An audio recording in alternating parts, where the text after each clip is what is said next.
అనంతపురం జిల్లా గుంతకల్లులో టీడీపీ అభ్యర్థి గుమ్మనూరు జయరాం ఆధ్వర్యంలో భారీ ర్యాలీ నిర్వహించారు.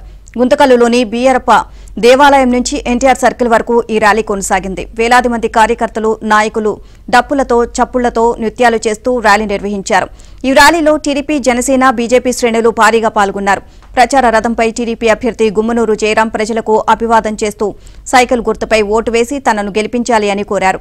ఇక కేంద్రంలో మోదీ ఉంటే రాష్ట్ర అభివృద్ధి జరుగుతోంది అని చంద్రబాబు కూటమిని ఏర్పాటు చేశారని, అందుకు జనసేన పార్టీ అధినేత పవన్ కళ్యాణ్ చంద్రబాబుకు మద్దతు ఇచ్చారు అని తెలియజేశారు. రాష్ట్ర అభివృద్ధి కోసం ఎన్డీఏ కూటమి అభ్యర్థులను గెలిపించాలి అని ప్రజలను కోరారు. తనను గెలిపిస్తే గుంతకల్లును అభివృద్ధి చేసి చూపిస్తాను అని గుమ్మనూరు జయరాం తెలియజేశారు.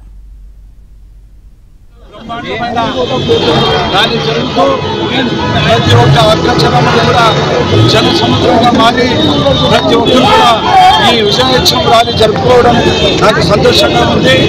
ఇది ఖచ్చితంగా 13వ తారీఖు బ్రహ్మాండమైన పెద్ద మెజారిటీతో ఈ గుంటకల్ నియోజకవర్గం ప్రతి కుటుంబ సభ్యులు కూడా వారు ఓటు వేసి వేయించి గెలిపిస్తారని చెప్పేసి ఈరోజు ఈ విజయ ర్యాలీలోనే నాకు స్పందన కనబడుతుంది. ఈ గుంటకల్లో ఉన్న ప్రజలందరూ కూడా ఈరోజునే గెలిచేసామంటుంటే నాకు చాలా సంతోషంగా ఉంది. ఇది ఖచ్చితంగా రాబోయేది శుభసూచనం. వర్ణదేవుడు కూడా కనిపిస్తున్నాడు. ఆ వర్ణదేవుడు కూడా మన తెలుగుదేశం పార్టీ నారా చంద్రబాబు నాయుడు పెద్ద ముఖ్యమంత్రి కావాలని ఈరోజు వర్ణదేవుడు కనిపిస్తూ ఈ విజయోత్సవం ర్యాలీకి వచ్చిన ప్రతి ఒక్కరికి పేరు పేరున హృదయపూర్వక ధన్యవాదాలు తెలుపుతున్నాను.